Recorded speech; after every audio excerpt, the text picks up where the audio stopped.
Hello everyone again, and welcome to another Fusion 360 tutorial. In this one we're going to go over another modifying tool in the 2D workspace, and that tool is the sketch scale. So as we already have here for an example that I've already gone ahead and sketched, we have this sketch here that is fully constrained, has our measurements to everything that we want on here.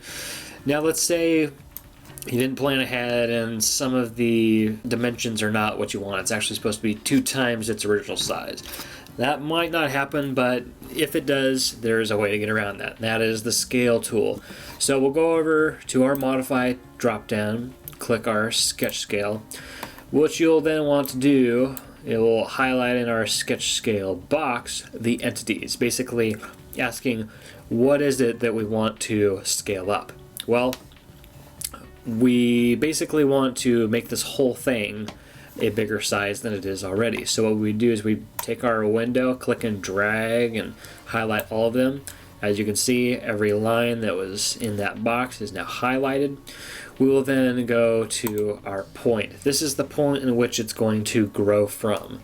So in this example, we're going to go ahead and go off of our origin spot, which is here. This is where I have built the sketch from. This is our origin. So we'll go ahead and click. Once you have clicked, you will have a box here. And once you get that box, you can either type in an exact value of how much you want to scale it up by, or you could simply drag this arrow here.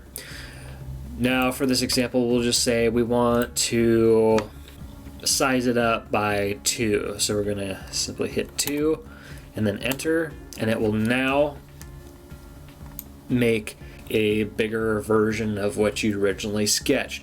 It will now have updated dimensions also. So if you were to dimension this line, it's going to be double than what it originally was, which was 170.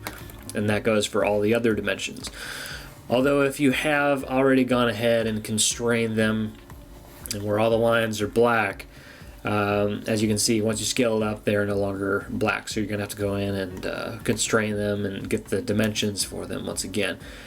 However, that's not that big of a deal. It cuts a lot of time in half instead of having to go to each line and scaling it up by 2. So it's a very nice feature to have.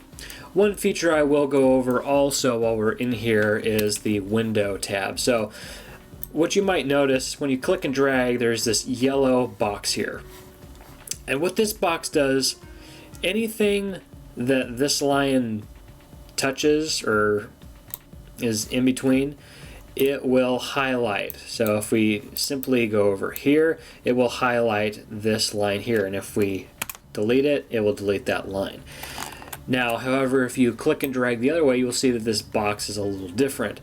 Instead of highlighting whatever it touches for selection, you have to get a full shape within this box. So this line here, as you can see, this is the segment in which this is the full piece of this rounded corner. So if I were to take this one and I were to select it, it is now selected this one. So if I were to delete, it would delete that.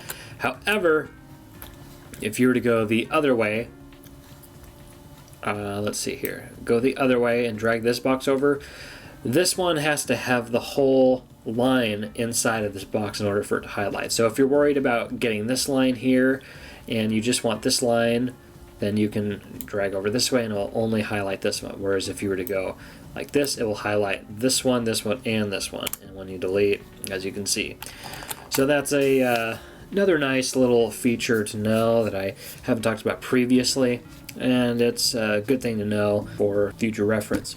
Alright, hopefully you followed along on that one. That was a pretty basic tutorial. The next one we will probably go on to possibly constraints, or might be something else. Anyway, that ends this video. Thanks for watching, and hope to see you in the next video.